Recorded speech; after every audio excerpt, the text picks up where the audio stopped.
Hello candidates, welcome to Manifested Publishers e-learning portal. In our today's session, I introduce you to revision December 2021 sitting of Management Accounting. I welcome you. My instructions today is ensure you have a calculator, work closely so that we work together as we will be working through the paper. Welcome. So in our today's session, we are beginning with the question number 1, and it reads, Blade Limited manufactures a range of electronic products. The supplier of component X has informed Blade Limited that it will offer a quantity discount of 1% if Blade Limited places an order of 10,000 components or more at any time. Details of component X are as follows. So we have a cost per component before discount, which is 20 shillings. Annual purchases are 150,000 shillings components. Ordering costs are 360 shillings per order, and holding costs are 3 shillings per component per annum. Required Roman number 1, we are supposed to calculate economic order quantity. So before you calculate economic order quantity, you need to understand what is economic order quantity. Economic order quantity is that quantity that seeks to minimize the total costs, and the relevant costs are the ordering cost and the holding cost. Where discounts are given, purchase cost also becomes relevant. So once you know the relevant cost, then you can be able to apply the formula which we use in computation of economic order quantity. So we will begin with the Roman number 1, economic order quantity.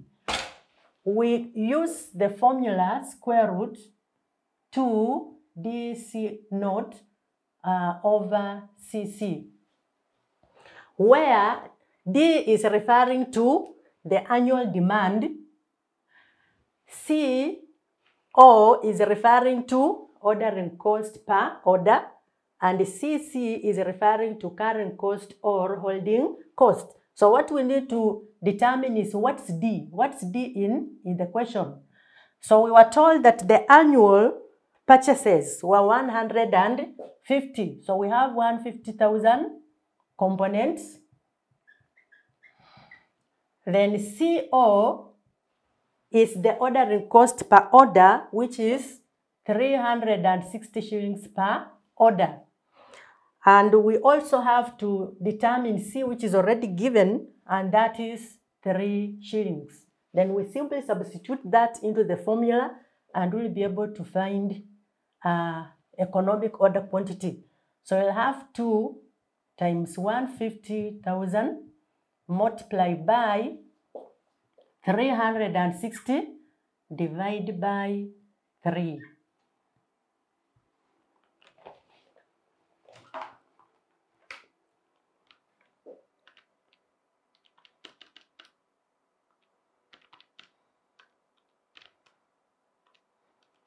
So this will give us 6,000 units.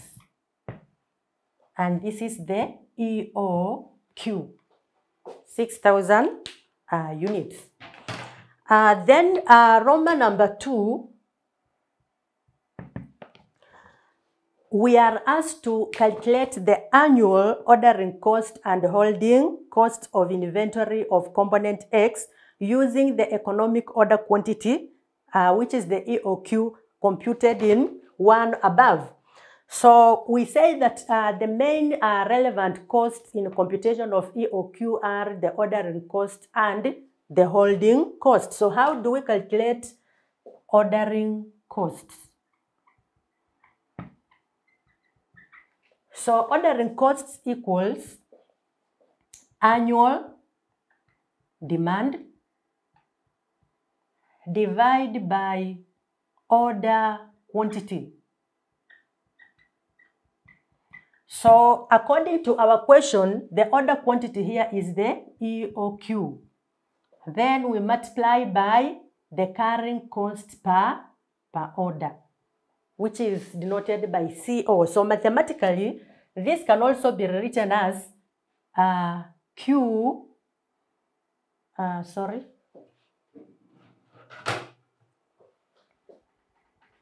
can be written as D over Q multiplied by CO, where D is the annual demand, Q is the ordering cost per order, and CO is the ordering cost. So for us to compute, we substitute now with the figures. The annual demand is referring to the annual purchases, which is 150,000 components. We divide this by the EOQ, which we've calculated, and that's 6,000 units or components. We multiply this by the ordering cost per order, which was given, and that is 360 shillings.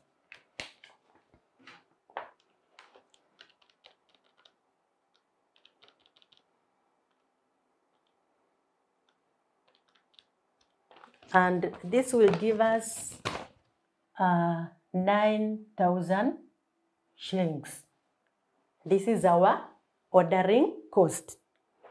We are also supposed to calculate holding or carrying costs. Holding costs. So how do we calculate holding cost? This is average stock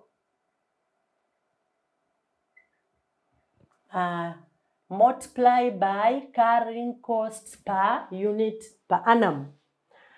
To calculate this mathematically will be the same as Q over 2 multiplied by CC. So average stock is simply the EOQ or order quantity divided by 2. And then we multiply by the carrying cost per unit per annum. This will be equal to, our Q here is 6,000.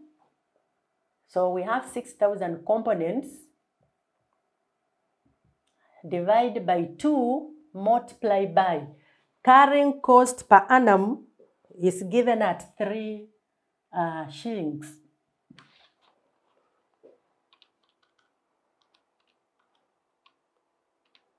So this will give us a total of 9,000 shillings. That was Roman 2 of the question. Then in Roman number 3, we are told to advise the management. So in the question, we were told that this company is to be given a quantity discount of 1%. So a discount, a quantity discount is given when a company purchases in larger quantities. And remember, we are saying that EOQ is that order quantity that is seeking to minimize the cost. So the question is, if it is to buy more, then what is the effect of that to the farm? So since the EOQ is considered the optimal quantity, we need to see if a discount of 1% is given where a farm is supposed to be buying at 10,000 components and not 6,000 components. What will be the effect on the total cost? So once you have calculated the total cost, then we'll be able to compare and see where we have the most minimal costs. And so to arrive at that, we'll have to calculate the total cost where no discount is given. Where no discount is given is the situation of EOQ, when the farm is buying at 6,000 units. Then we will also calculate the total cost when the discount is given. Compare the total cost and then decide where the farm should buy, and that's a point where we should have the minimum possible cost. So we'll begin by calculating the total cost for the current situation. For the current situation, That is at a point of EOQ. Remember, our EOQ is 6,000 units. So in this case, total cost will consist of the ordering costs, holding cost, and the purchase cost. So purchase cost is irrelevant where no discount is given, but is relevant where discounts are given. So whenever making a decision to do with the discounts, total cost will also include the purchase cost. So we'll have ordering cost. Mathematically, I said we have D over Q multiplied by CO, that is representing the ordering cost, plus holding cost, which can be denoted as Q over 2 times CC. Then we add the purchase cost. And the purchase cost is simply the cost of acquisition per unit, and then we are multiplying it by the number of units. So we had already calculated that. We have D, which is 150,000 units or components. Then we divide by Q, which is our EOQ, the 6,000 units. Can call these units. Then we multiply by ordering cost, which is 360, plus our Q is the order quantity, 6,000 units.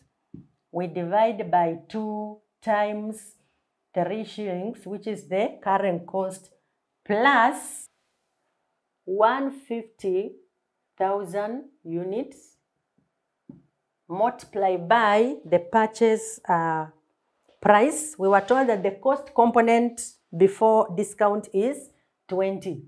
So we simply take the number of units to be purchased for that particular period, which is that year, multiplied by the purchase cost per unit.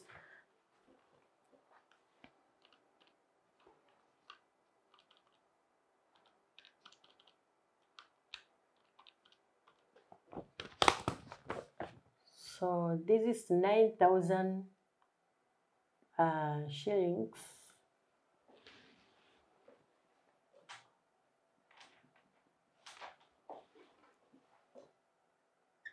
$9,000 plus 9,000 plus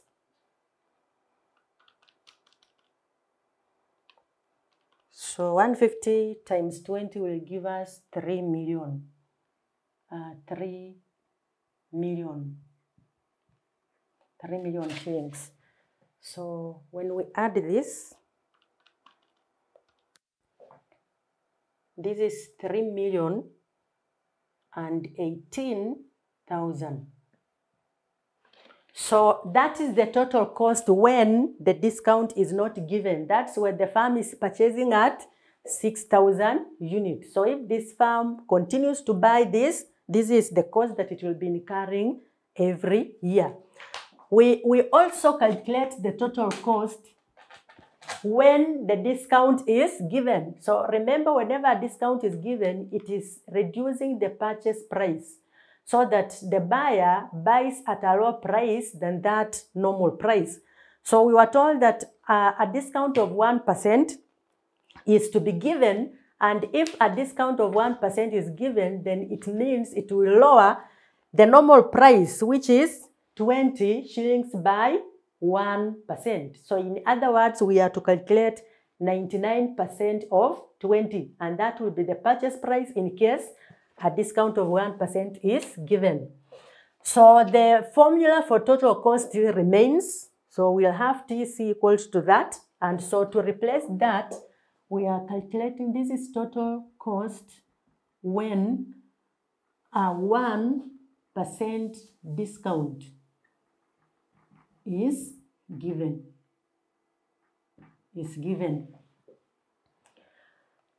So what will be the total cost? We said we have D over Q times CO plus Q over 2 times CC plus PC, which is the purchase cost. So the annual demand, one of the assumptions is annual demand remains constant. So it is not changing, which is 150,000 units. We divide by Q, which is in this case not the EOQ, but we were told that if a discount of 1% is given, then this firm is to be buying at 10,000. So the order quantity will now be 10,000 units times the ordering cost, which remains constant, it does not change, which is 360 plus. Our Q is 10,000 divided by 2 times the carrying cost, which does not change, plus the purchase cost. So the purchase cost is 150,000 units. We are multiplying by 99% of 20.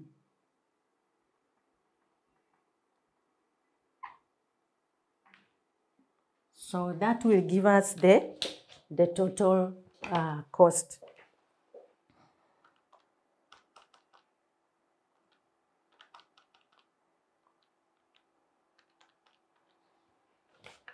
So order cost will be 5,400 plus carrying costs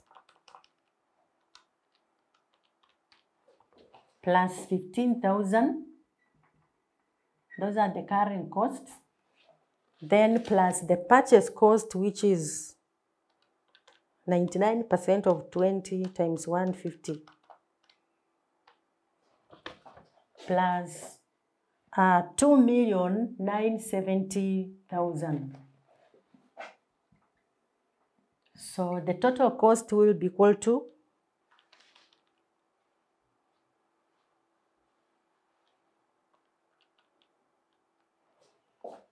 2,990,400. So we were supposed to advise the firm, advise the management of Blade Limited whether the discount should be accepted. So which advice do we give? The discount, this is advice, the discount of 1% should be accepted. Why should it be accepted? When the firm is buying at EOQ, it is incurring a cost of 3,018,000. If it is to accept the discount, it will be incurring 2,990,400. So meaning accepting the discount will help the firm to save. So we are saying the discount of 1% should be accepted. Why? Because accepting the discount will enable the firm to save the difference. That is 3,018,000 minus 2,990,400.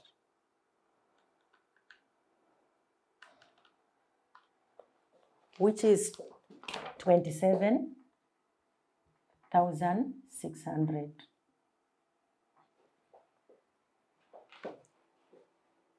And that was part A of question number 1. We proceed on to question number, same question number 1, part B. We are told that Usenge Products Limited manufactures and retails products A, B, and C. Grades are paid a bonus. The company has 120 workers who work under a group bonus scheme. The workers are categorized into 3 grades and are paid a bonus of the excess of time allowed over time taken. The bonus paid is 80% of the workers' base rate and is shared by the workers in the proportion of time spent on the job. The following production data has been extracted from the company's records for the month of November 2021.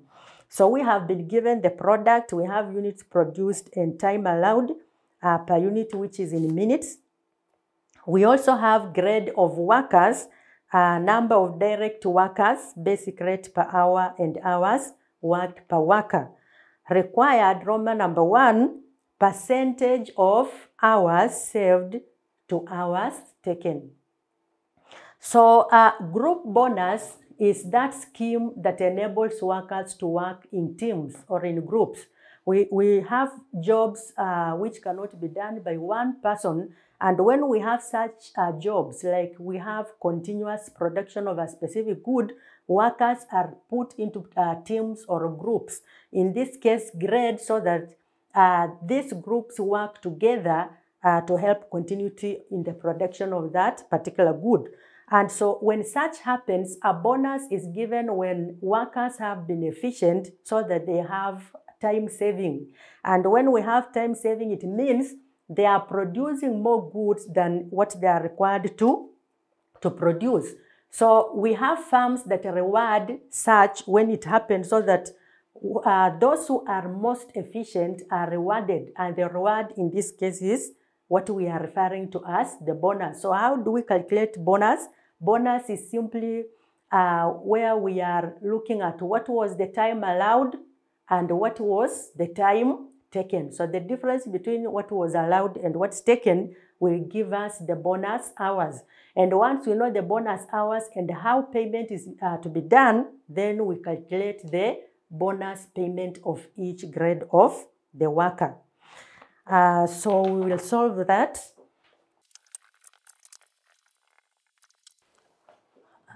Roman 1, we are required to calculate the percentage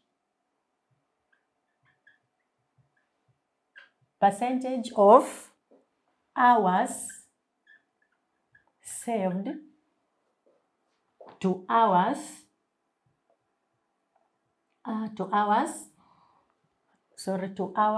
taken.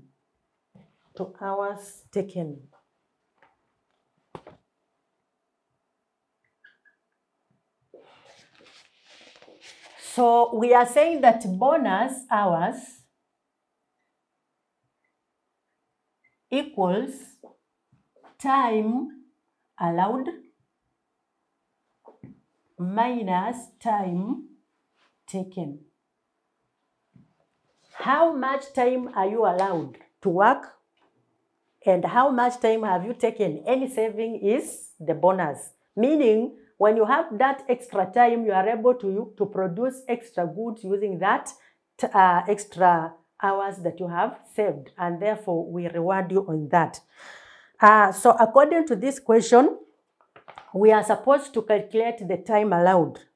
In the first part, we have been given the time allowed per unit, which is in minutes, and then we have units that were produced. Once we have calculated the time allowed, we'll also calculate the time taken. So let's begin with the time allowed. So time allowed for product A, we have 640 units that were produced, and the time allowed for producing one unit was 63 minutes. So we are asking, if to produce one unit, you require 63 minutes. What about producing 640 units? How much time will it take? So the time that it will take is simply 640 units, and we multiply by 63 minutes. And because our payment is to be done in hours, we will divide this by 60 minutes so that we convert that into hours. So calculate that.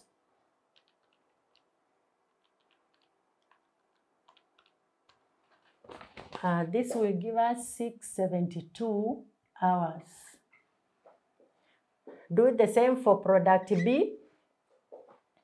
To produce one unit, you require 120 minutes. What about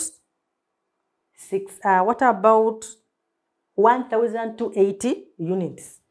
So it will simply be 1280 units multiplied by the minutes, which is 120 minutes, and then we divide this by 60 to convert it into hours.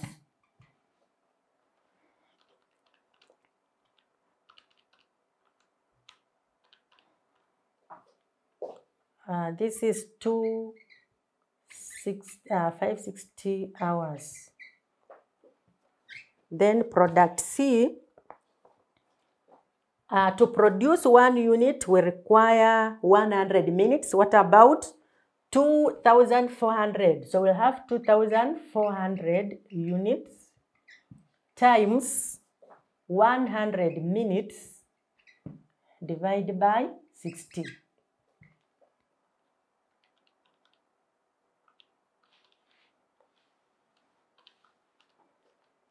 And this is 4,000 hours. So we add this to get the total time allowed.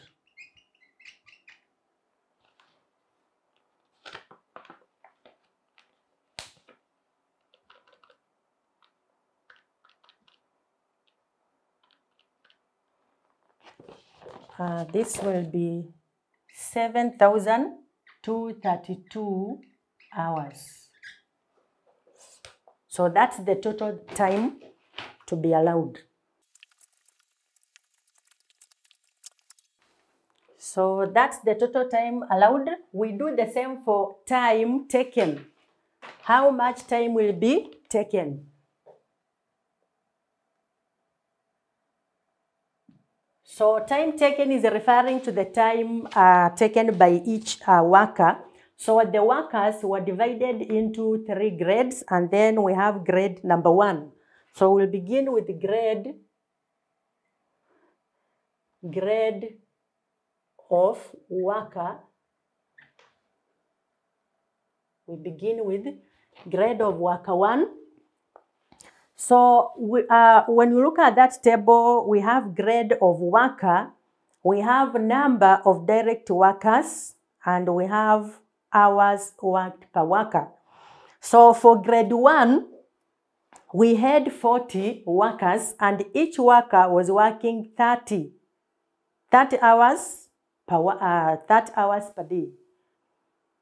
So how do we get the total of the time that was worked by all the 40? So to get the total time that was worked by all the grade 1 workers, we are taking the number of direct workers multiplied by hours worked per worker.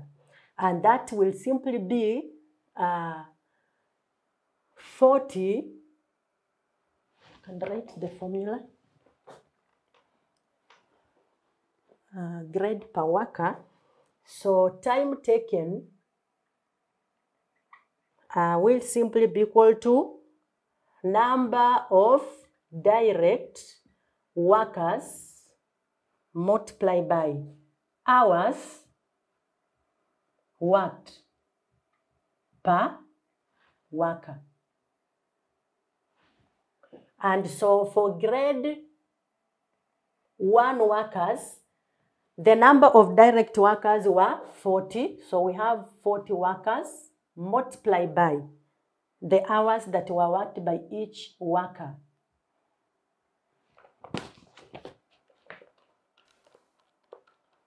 This is 1,200 hours. Then we move on to grade 2. We had 16 workers, and each worker worked for 64 hours.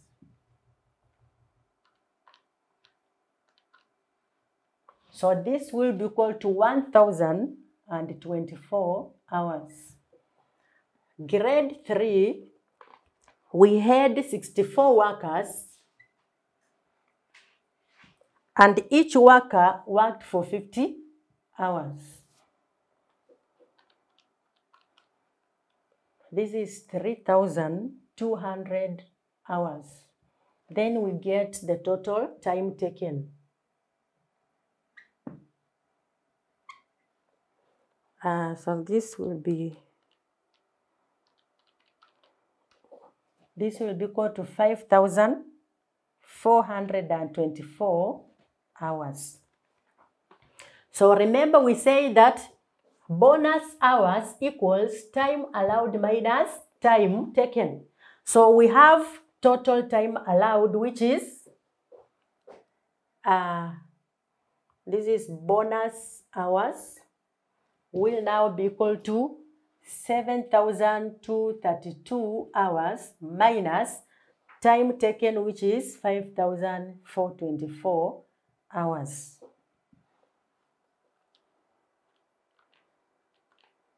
And this will amount to 1,808 hours. That's the bonus hours. So we can now answer our part 1 of the question. We are required to calculate the percentage of hours saved to hours taken. So what is the time saved? Bonus hours is the same as the hours saved. So percentage will be equal to the time saved, which is 1,808 hours. We divide by time taken. The time taken is 5,424 hours, and we convert it into percentage by multiplying by 100.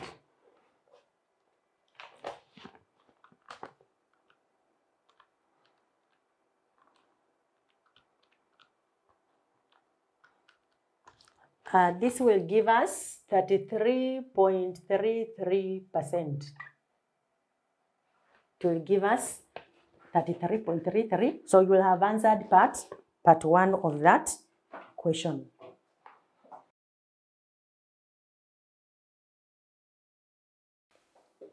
Then we move on to Roman 2. Roman 2, we are to calculate the bonus due to the group.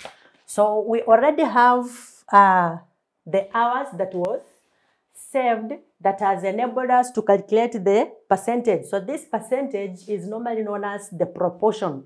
And this proportion is what we use to share the bonus among the group members. So we were told that the bonus, that's line 2, paragraph 2 in that question, the bonus paid is 80% of the workers' base rate. So when we are calculating the bonus, we are calculating at 80% of the workers' base rate. And then we are told that, and is shared by the workers in proportion. Remember, we already have a percentage which is acting as what we will use to share, or the proportion that is to be shared for the workers or among the grades of workers. And that proportion is to be based on time spent. So what is the total time spent?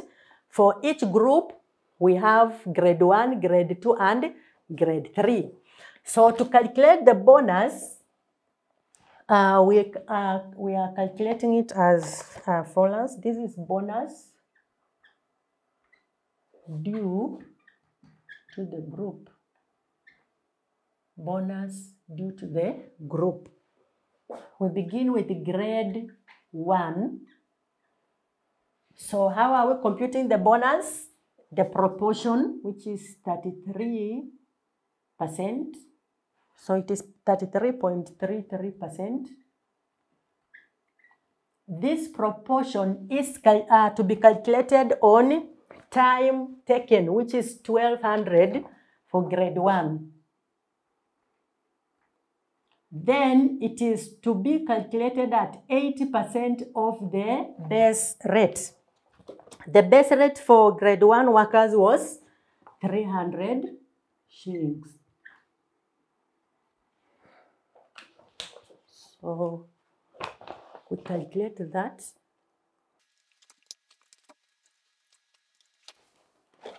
This will give us 95,990. We do the same for grade 2. Grade 2 is 33.33% times the time taken, which is 1,024, times 80%, which is the proportion at which we are calculating the base, times the base rate, which is 270. So this is 73,721. Then we do the same for grade 3 workers. This is 33.33% times the time taken, which is 3,200 hours, times 80% of the base rate. And the base rate is 240 shillings.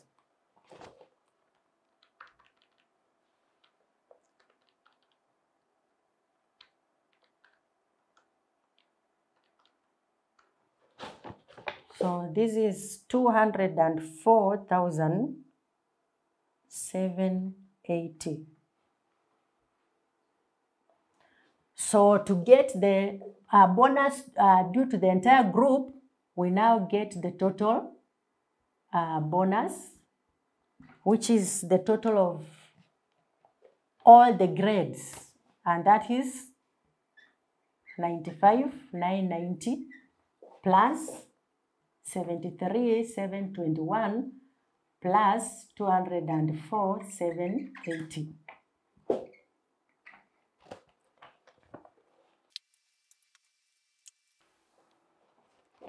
This will give us 374,491. 374,400, so that is the bonus to the entire group of 120 workers. Then we do the last part, which is Roman number 3. In Roman number 3, we are told to calculate the gross earnings due to the group. Gross earnings due to the group.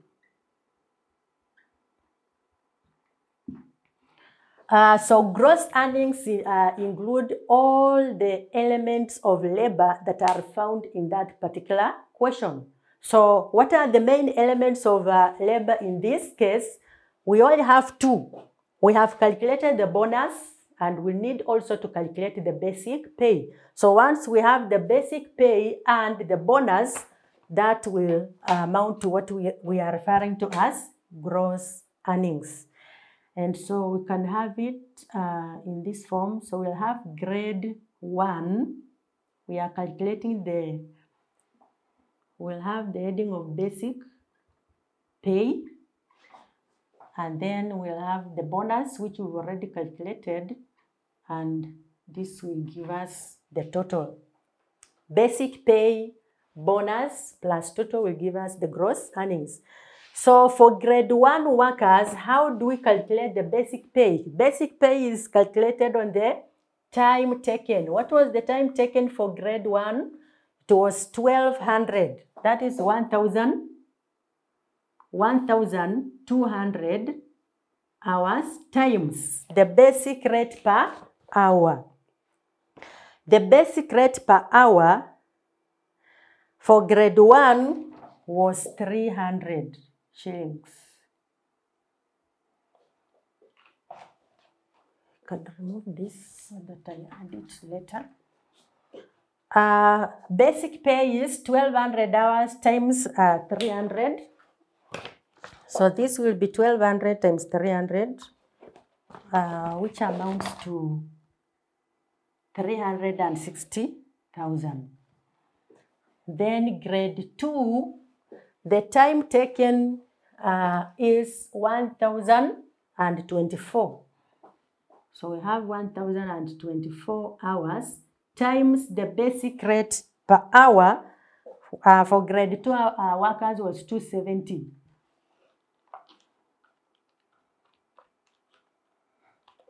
And this is 276,480. grade 3 workers, the time taken is 3,200 hours times the basic rate per hour, which is 240.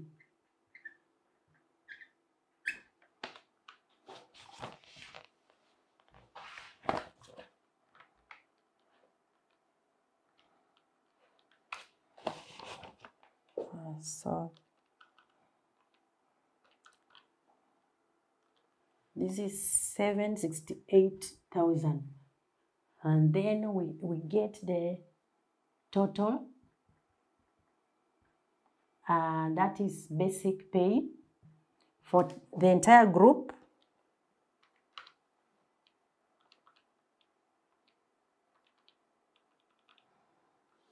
And this is 1,404,480.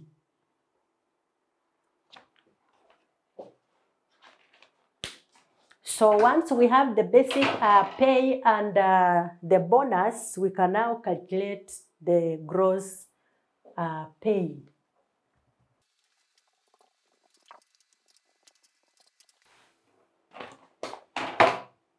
So gross pay or earnings will therefore be equal to basic pay plus the bonus. So we begin with the grade 1 workers. Grade 1 workers, the basic pay is 95,990 plus the bonus, which is, the basic pay for grade 1 workers is 360,000 plus the bonus, which is 95,990. So this will be 360,000 plus 95,990, and this is 455,990. Then grade 2 workers,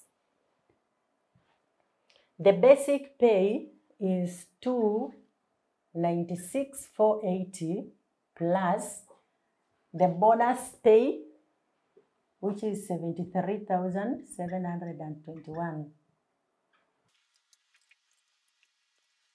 This is 370,201. Then grade 3 workers, the basic pay is 768,000 plus the bonus, which is 204,780.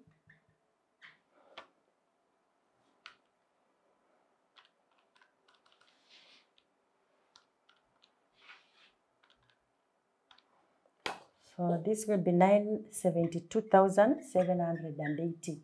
Then we get the gross earnings. So gross earnings is now the total.